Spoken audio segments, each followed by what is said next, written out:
You have just won, just the last few years, one of the great political transformations of all time, Brexit. What do you do for an encore?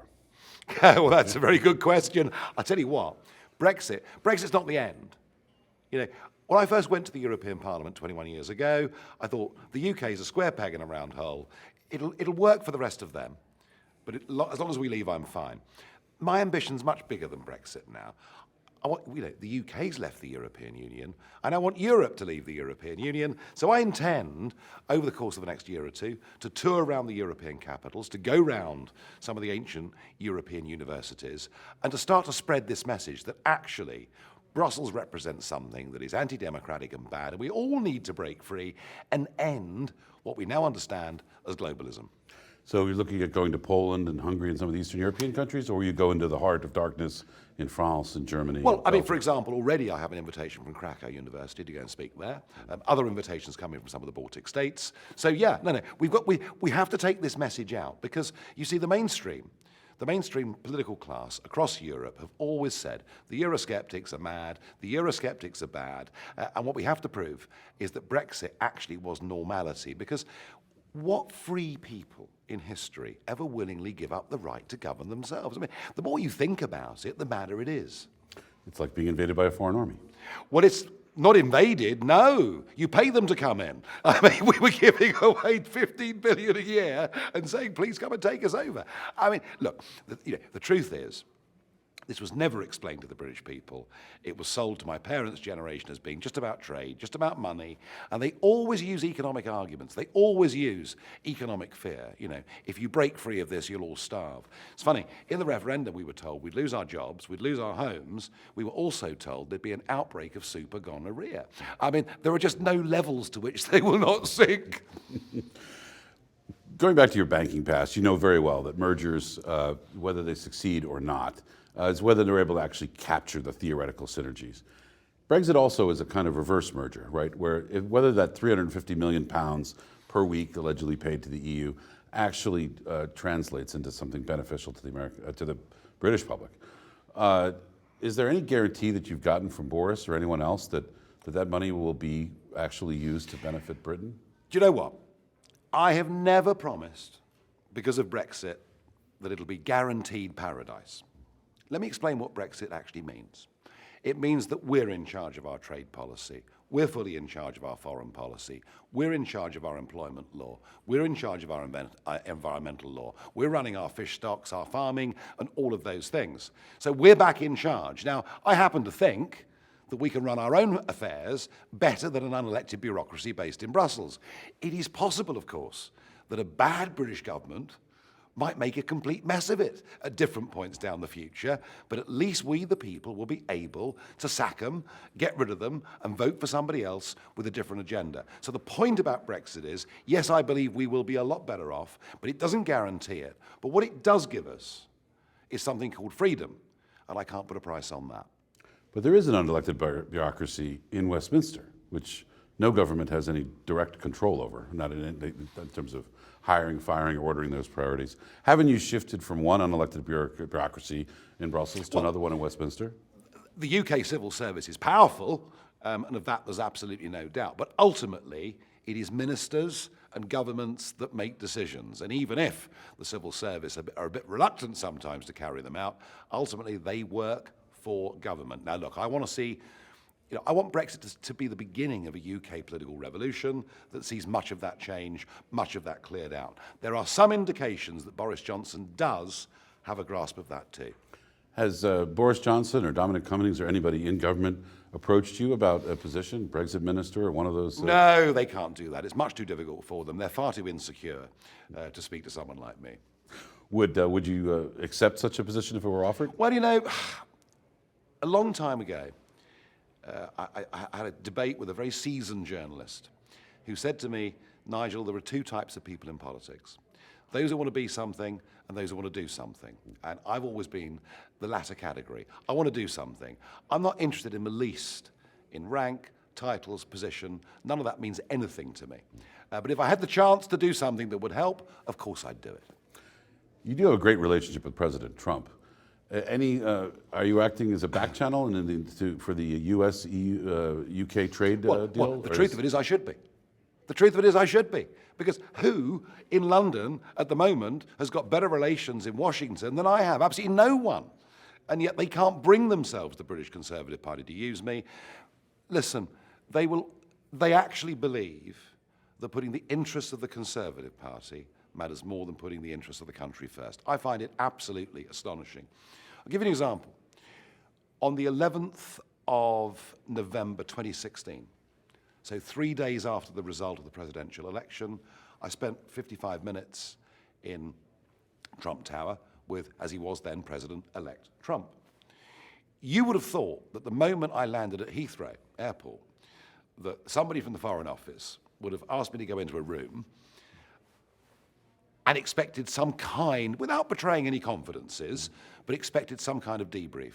No such conversation took place at all. As far as the UK government are concerned, I am persona non grata. Meanwhile, the UK ambassador to Washington has been recalled for writing anti-Trump tweets and things. Of course. Right, and is there no idea of a confidence-building measure to send someone to Washington who this president might find more congenial? So Kim Darroch, who was the previous ambassador here, as you quite rightly say, was outed as being virulently anti-Trump. And, you know, career Foreign Office civil servant, friend of Tony Blair's. I mean, you know, he wasn't exactly the kind of guy going to be teeing up at Mar-a-Lago on a Saturday morning with the president, was he? But guess who we've replaced him with? Guess who we've replaced him with? Another lifelong career civil servant. I mean, we just don't seem to get it. Last question. You know, there's a lot of names that go around for this political change you want to bring in Europe. You know, populist, nationalist. But I really wonder whether those names are really an ill-fitting set of old clothes. Isn't what you're really talking about is a classic class warfare between two classes. One, the accountable class, the people who, you know, whether they're salesmen or in business or what have you, are accountable for results. And their jobs, their livelihoods, their lives depend on results. And then there's another class of people, the protected class, the civil servants, the tenured professors, the unionized school teachers, and they don't really care whether the economy grows at 1 or 2% or 3%. It doesn't really matter to them. They're insulated. And that insulated class is now getting to be, at least in the UK, looking at the last election, reviled by a lot of classic Labour voters. We've seen boroughs and districts that had not voted not anything other than Labour for, in some cases, since the 1920s. And there's a deep resentment against this protected class. Is that the revolution you're really talking about? Not populism and nationalism, but against the protected class. Populism is a word. You know, I first heard it used against me by a man called Barroso, a former Maoist. You couldn't invent this stuff, could you? Because he's now a global vice chairman of Goldman Sachs. But hey, and Barroso was European Commission president, and I remember him calling me populist about 10 or 11 years ago. All I can say, I mean, firstly, all I can say to all of those who constantly attack populism is, well, I'll tell you something, it's proved to be rather popular. And in terms of this divide, it's very interesting, but it is the entrepreneurs and the aspirational against those who are comfortable and want no change whatsoever. And even if the street next to them were starving to death, they'd say, do you know what? We're pretty happy. Let's just keep things as we are. So we did, and so many people who are blue collar, classic blue collar voters, but they're aspirational. You know, they want their kids to do better than they've done. They're patriotic. They don't want to be led either by a Labour Party or, dare I suggest, a Democrat Party, perhaps here in this country, who clearly somehow just don't quite believe in the nation and believe in what it is. And I think what we're really seeing is the left across the Western world are moving further to the left. And in an age when fewer and fewer of us go to church or have religious faith, and that's now been replaced by climate change, which has become the religion for many young people, and that has now latched on to those leftish movements and dragged them even further to the left. So the left are destroying themselves, and it's very odd to see quite middle-class, well-off people voting for extremists, but they prefer that to the alternative, which is patriotic, democratic self-control. And I think this great revolution, this great political revolution that started in 2016, and I'm rather proud to say it started with Brexit. We're seeing it in America. I think Trump's got a great chance of 4 more years. I mean, he is now the leader of this whole global movement. And I think it'll roll out across the rest of the world too. So I'm actually feeling right now more bullish, more optimistic about democratic nation-state politics than I have at any point in the last 30 years. In your last speech in the European Parliament, it ended with waving the Union Jack.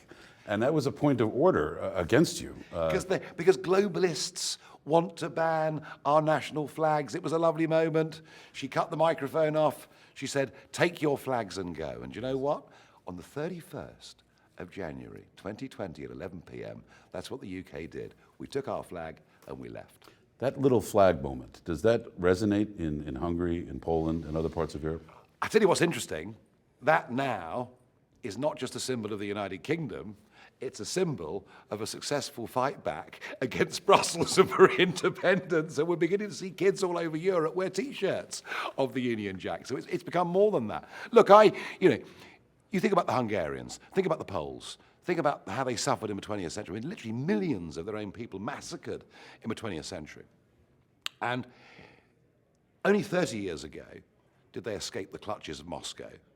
And now they have European commissioners that you can't vote for, you can't remove, whose names no one knows, telling them what they must do with social policy, what kind of judges they must appoint to their courts. And there comes a point when culturally the Poles and Hungarians say, we just will not put up with this any longer. The difficulty is, EU membership was sold to those countries simultaneously with NATO membership. Of course, they all wanted NATO membership because, joining up with Uncle Sam and getting away from bad old Uncle Joe seemed the right, clearly was the right thing for them to do. But no, I think there is a major rift coming in cultural terms between the west and east of Europe, and clearly, ultimately, between the north and south of Europe. I mean, if any man can look me in the eye, sanely, and tell me that Germany and Greece can live together and prosper together inside the same economic and monetary union, well, he's got a very big job of convincing me of that.